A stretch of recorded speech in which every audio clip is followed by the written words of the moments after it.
할렐루야! 오늘도 새날을 주신 하나님을 찬양합니다. 오늘은 정다운 도서관에서 여러분을 만나 뵙습니다. 우리 정다운 도서관을 위해 많이 기도해 주시기를 바라고요. 우리가 오늘도 말씀과 기도로 시작하는 이 하루, 주의 말씀이 우리의 갈 길과 우리의 믿음을 인도해 주실 줄 믿고 찬송가 200장 1절과 2절을 찬송하면서 하루의 문을 활짝 열어가도록 하겠습니다. 함께 찬송하겠습니다.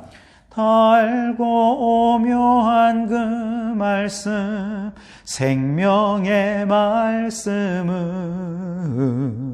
귀한 그 말씀 진실로 생명의 말씀을 나의 길과 믿음 밝히 보여주니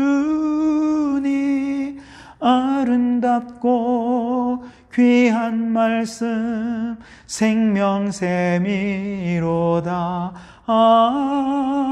아름답고 귀한 말씀 생명샘이로다. 귀한 주님의 말씀은 내 노래 되도다. 모든 사람을 살리는 생명의 말씀이 값도 없이 받아 생명길을 가니 아름답고 귀한 말씀 생명샘이로다. 아름답고 귀한 말씀 생명샘이로다. 아멘. 오늘도 말씀으로 승리하는 하루가 되시기를 바랍니다. 오늘 우리에게 주시는 하나님의 말씀은 사도행전 20장 26절에서 38절까지 말씀입니다. 사도행전 20장 26절에서 38절 말씀입니다. 봉독해 드리겠습니다. 그러므로 오늘 여러분에게 증언하거니와 모든 사람의 피에 대하여 내가 깨끗하니 이는 내가 꺼리지 않고 하나님의 뜻을 다 여러분에게 전하였음이라. 여러분은 자기를 위하여 또는 온 양떼를 위하여 삼가라. 성령이 그들 가운데 여러분을 감독자로 삼고 하나님이 자기 피로 사신 교회를 보살피게 하셨느니라. 내가 떠난 후에 사나운 이리가 여러분에게 들어와서 그 양떼를 아끼지 아니하며 또한 여러분 중에서도 제자들을 끌어 자기를 따르게 하려고 어그러진 말을 하는 사람들이 일어날 줄을 내가 아노라. 그러므로 여러분이 일깨어 내가 3년이나 밤낮 쉬지 않고 눈물로 각 사람을 훈계하던 것을 기억하라.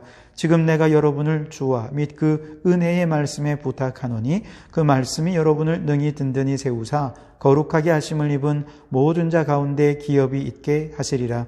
내가 아무의 은이나 금이나 의복을 탐하지 아니하였고 여러분이 아는 바와 같이 이 손으로 나와 내 동행들이 쓰는 것을 충당하여 범사에 여러분에게 모본을 보여준 바와 같이 수고하여 약한 사람들을 돕고 또 주 예수께서 친히 말씀하신 바 주는 것이 받는 것보다 복이 있다 하심을 기억하여야 할지니라. 이 말을 한 후 무릎을 꿇고 그 모든 사람들과 함께 기도하니 다 크게 울며 바울의 목을 안고 입을 맞추고 다시 그 얼굴을 보지 못하리라 한 말로 말미암아 더욱 근심하고 배에까지 그를 전송하니라. 아멘. 오늘도 이 말씀을 통해 우리에게 주시는 하나님의 음성을 듣게 되길 바랍니다. 에베소 교회 장로님들과 밀레드에서 만나 작별 인사를 나누는 바울은 먼저 자신이 에베소에서 어떤 태도로 사역을 했는지 헌신에 대해 이야기를 하지요. 그리고 그 후에 지금 현재 그는 이제 예루살렘으로 가고 있는데 그 가는 그의 마음, 그의 각오에 대해서 이렇게 얘기를 하죠. 주 예수께 받은 사명을 감당하는 일에는 나의 생명을 조금도 귀한 것으로 여기지 않겠다. 그렇게 사명을 위해 목숨을 버릴 각오를 이야기했습니다. 그리고 이제 오늘 본문 말씀에 보면 이제 남겨진 장로님들과 에베소 교회를 위해서 장로님들께 에베소 교회를 잘 부탁하는 부탁의 말씀, 그러면서 권고의 말씀도 함께하는 것을 보게 됩니다. 사실 바울이 떠난 이후에 제일 우려하는 에베소 교회를 생각할 때 가장 우려스러운 것이 두 가지 문제가 있는데요. 우선 첫째는 사나운 이리 같은 핍박자, 박해자들이 교회를 핍박하고 박해하는 외적인 문제죠. 29절에 보면 내가 떠난 후에 사나운 이리가 여러분에게 들어와서 그 양떼를 아끼지 아니하며 그렇게 얘기를 하죠. 사단 마귀를 사나운 이리로 이야기하는데 바로 이처럼 핍박하고 박해하는 외부적인 요인들이 큰 걱정거리였습니다. 두 번째는 복음을 왜곡하는 거짓 선지자들이죠. 30절에 보면 또한 여러분 중에서도 제자들을 끌어 자기를 따르게 하려고 어그러진 말을 하는 사람들이 일어날 줄을 내가 아노라. 그래서 외부에서 들어온 거짓 선지자도 있지만 내부에서 하나님의 말씀을 자기 마음대로 해석을 해서 자기를 따르게 하려는 그런 사람들도 있어서 참 이런 것들이 자칫 잘못하면 교회를 위기에 빠뜨릴 수 있겠다 그렇게 생각을 하면서 이렇게 안팎으로 일어나는 교회의 위협 앞에서 교회의 지도자들은 어떤 모습으로 교회를 지키고 또 이렇게 살필 수 있겠는가 크게 두 가지로 얘기를 하는데요. 우선 첫째는 철저히 삼가도록 교회 지도를 요청합니다. 28절 말씀에 보면 여러분은 자기를 위하여 또는 온 양떼를 위하여 삼가라 그렇게 말씀을 하시죠. 삶의 태도죠. 또 윤리적이고 도덕적이고 또 인격적인 지도자의 어떤 태도를 삼가라 이렇게 표현을 하고 있습니다. 삼간다 하는 말은 조심한다 뭐 이런 뜻이죠. 또 주의한다 이런 뜻이 있습니다. 근데 말하자면 교회의 지도자들에게 아주 극도로 자신을 자제하고 매사에 신중을 기하는 태도를 보여야 한다라고 하는 것을 권면하고 있는 것이죠. 왜냐하면 아무리 지도자들이 실력이 뛰어나고 능력이 탁월하고 심지어 청중들을 이렇게 사로잡는 리더십이 있다 하더라도 자신을 삼가지 못하여서 절제하지 못하면서 결국 조심스럽지 못한 말 한마디 때문에 혹은 무심코 행한 작은 거짓말 때문에 혹은 잘하다가 순간적으로 자제력을 잃고 행했던 잘못된 크고 작은 일 때문에 그만 실패자의 길을 걷는 그런 지도자들을 우리는 너무 많이 보아오지 않았겠습니까? 구약을 보시면 모세가 사실은 자제력을 잃으면서 가장 큰 낭패를 본 사람 중에 한 사람일 거예요. 모세는 얼마나 위대한 구약의 지도자입니까? 바로 왕으로부터 이스라엘 백성들을 출애굽시켜 나오는 것, 이것은 보통의 담력과 능력으로는 불가능한 일이죠. 그러한 그가 모든 일에 잘 참고 인내하면서 이 백성들을 잘 이끌어 왔습니다. 그래서 하나님께서 그를 온유하기가 지면의 모든 사람보다 승하더라 이렇게 말씀하실 정도로 그는 참 스스로를 절제하고 자제하기 위해 애를 썼어요. 그런데 잠시 자제력을 잃고 실수할 때가 있었어요. 바로 가데스 바네아에서 이스라엘 백성들이 물이 부족할 때, 목이 마를 때 모세와 아론을 원망하고 불평하면서 막 돌로 치려 하는 모습을 보인 것이죠. 이처럼 원망하고 불평하는 이들을 보면서 하나님께서는 오히려 온유하게 또 침착하게 그들을 위해서 반석을 쳐서 물을 내어 하나님의 은혜를 흘려보내도록 지시하셨죠. 그런데 순간 모세가 잠시 자제력을 잃고 백성들 앞에서 분노를 터뜨리면서 그만 그 반석을 2번이나 내리친 것입니다. 아주 감정적으로 화를 내면서 2번이나 내리친 것이죠. 물론 상황을 보면 정말 이 어리석은 백성들을 볼 때 이렇게 화내는 건 너무나도 충분히 이해가 됩니다. 모세도 인간인 이상 어떻게 그들을 무조건 다 품어줄 수만 있겠습니까? 그렇지만 그가 지금 선 곳은 어디입니까? 바로 온 백성들 앞에서 하나님의 명령을 수행하는 자리입니다. 그것도 온 백성들을 하나님께서 온유함으로 오래 참으심으로 그렇게 생수와 같은 하나님의 은혜를 흘려보내도록 그렇게 하나님의 은혜를 선포하는 바로 그 자리에서 그는 은혜 대신에 분노를 터뜨리면서 하나님의 은혜를 백성들의 두려움으로 바꾸어 버린 것이죠. 즉 은혜를 가로막는 자가 되었던 것입니다. 결국 모세가 잠시 자제력을 잃고 삼가지 못한 이 일로 인해 그는 가나안에 들어가지 못하는 안타까운 종말을 맞게 되죠. 반면에 바울 자신은 어떻습니까? 에베소에서 절제하며 삼갔던 자신의 모본을 그 장로들에게 얘기하는데요. 33절 이하에 보면 내가 아무 은이나 금이나 의복을 담지 아니하였고 오히려 내 손으로 동행들이 쓰는 것을 충당했고 약한 자들을 돕고 주고 나누고 베푸는 사역을 모범을 보였다. 그렇게 이야기하죠. 한마디로 물질적인 부분에 있어서는 철저했다는 것입니다. 오히려 교회를 위해서 내가 무엇을 할까를 생각했지 교회 덕을 보려고 생각하지 않았다는 것이죠. 그래서 교회의 지도자들은 교회를 위해 내가 무엇을 해야 될까를 생각을 해야지 교회가 나를 위해 무엇을 해줄까? 어떻게 하면 내가 교회를 통해 유익을 얻을 수 있을까? 교회를 통해 내가 어떻게 좀 더 많은 높은 자리를 얻고 어떤 크고 작은 유익을 박수를 받고 하는 이런 유익을 얻을 수 있을까? 이런 걸 생각하면 안 된다 하는 것이죠. 이렇게 자제력을 잃어버리는 순간 그는 하나님의 복에서 멀어질 수밖에 없다는 것이죠.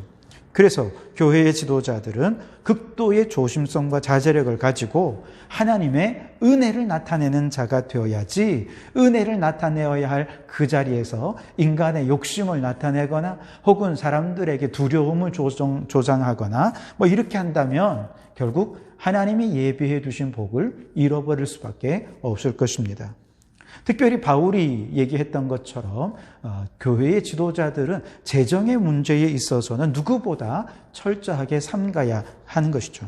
바울처럼 내가 교회를 위하여 무엇을 할까 하면서 나의 돈도 또 내가 열심히 일해서 번 돈으로 주님을 위해 봉사하는 기쁨을 누릴 수 있어야지 교회가 나를 위해서 하나 더 해주는 거 없나 이런 생각을 하는 건 곤란하다는 것이죠. 그러므로 교회의 지도자된 성도 여러분들은 극도의 조심성과 또 자제력으로 항상 온유하게 낮은 곳에서 우리 성도들을 섬기면서 어찌하였든 교회의 덕을 세우기 위해 힘쓰는 그런 성도들, 그런 교회의 지도자들이 되어주시기를 주님의 이름으로 부탁을 드립니다. 두 번째로 바울이 교회 지도자들에게 당부하는 것은 은혜의 말씀, 주와 은혜의 말씀에 그들을 부탁한다 하는 것이죠. 32절에 보면 지금 내가 여러분을 주와 및 그 은혜의 말씀에 부탁하노니 그 말씀이 여러분을 능히 든든히 세우사 거룩하게 하심을 입은 모든 자 가운데 기업이 있게 하시리라. 아멘. 이게 참 재밌는 표현인데요. 마치 말씀이라는 믿음직한 사람에게 참 믿음이 아직 연약하고 어린아이 같은 에베소 교회 장로님들을 부탁했다는 거예요. 제가 이 믿음직한 말씀님에게 잘 부탁해 두었으니 우리 장로님들이 말씀만 믿고 따라 의지하고 순종한다면 여러분 이 말씀이 여러분들을 든든히 세워줄 것이고 거룩한 기업이 있게 해주실 겁니다 하고 얘기하는 것이죠. 아주 말씀을 의인화시켜서 표현한 건데요. 하나의 인격처럼 얘기하는 것이죠. 성경에 보면 말씀을 이렇게 하나의 인격으로 얘기하는 경우들이 많이 있죠. 히브리서에도 보면 하나님의 말씀은 살아있고 운동력이 있다. 좌우의 날선 검과 같다. 이렇게 표현하는데 말씀이 운동력이 있다는 것은 하나의 인격이라는 뜻이죠. 뿐만 아니라 하나님의 말씀은 시편 말씀에 보면 죽은 영혼을 소생하게 하는 말씀이기도 하죠. 죄인을 의인되게 하는 말씀이기도 하고요. 또 땅의 사람을 하늘의 사람 되게 하는 것이 하나님의 말씀이라는 것이죠. 우리는 모두가 다 시간 속에 찰나의 시간 속에 매인자가 되지만 하나님의 말씀 속으로 말씀 안에 서는 순간 우리는 영혼을 살아가는 자가 될 수 있게 되는 것입니다. 그래서 마틴 루터는 이런 얘기를 했어요. 성경은 살아있다. 그래서 성경은 나에게 말씀하신다. 성경은 발이 있다. 그래서 나를 따르신다. 말씀은 손이 있다. 그래서 나를 붙드신다. 말씀은 살아서 역사하신다. 그렇습니다. 말씀은 하나의 인격과 같아요. 우리의 인생을 그 말씀이신 말씀에게 부탁하게 되면 우리는 그 말씀으로 인해서 우리의 삶이 든든히 세워지게 되는 것이죠. 그래서 바울은 에베소 교회 장로님들을 주와 및 은혜의 말씀에 부탁합니다. 그렇게 말씀 속에 이 장로님들을 부탁하고 교회를 부탁한 것이죠. 그래서 에베소 교회, 이 말은 또 다른 말로 얘기하면 우리 장로님들이 항상 에베소 교회를 돌보고 살필 때 먼저 말씀 안에서 예수님을 나의 구주로 영접하고 구원의 은혜로 충만한 자가 되라는 것이죠. 그럴 때 바로 예수님이 주가 되신 교회, 예수님의 은혜로 충만한 교회로 성장해 갈 수 있게 된다는 것이죠. 반면에 교회의 지도자들이 예수님을 주로 고백하지 못하고 내가 교회의 주인이 되려 하거나 혹은 은혜 충만하지 못하다면 그 교회는 결국 생명력을 잃어버린 교회가 될 수밖에 없을 거라 하는 것입니다. 그래서 여러분, 오늘도 주님은 우리를 주와 은혜의 말씀에 부탁하십니다. 그 말씀을 붙잡고 내가 주인된 인생 되지 말고 예수님이 주인된 인생 되어지시기 바랍니다. 또한 은혜의 말씀 가운데 거하여서 날마다 은혜 충만, 성령 충만한 삶을 사십시오.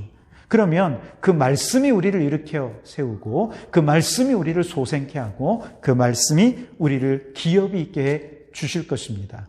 이 말씀의 능력을 믿으시고 말씀으로 교회의 지도자 된 모든 성도 여러분, 그 말씀으로 우리 성도들을 위로하고 격려하고 세워서 우리 교회가 우리 예수님이 주인 되는 교회, 말씀의 이끌림을 따라 가는 교회, 그리고 은혜 충만한 교회가 될 수 있도록 여러분 말씀 충만, 은혜 충만한 우리 교회의 지도자들이 되시기를 주님의 이름으로 축원합니다.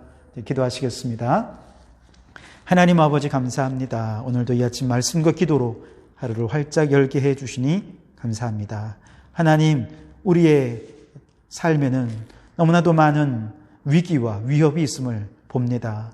특별히 이리 같은 사단 마귀의 공격이 우리를 미혹하고 안팎으로 큰 어려움과 위험이 있을 때에 참으로 교회의 지도자들이 참으로 하나님의 말씀 안에 우리가 든든히 설 수 있어야 하겠습니다.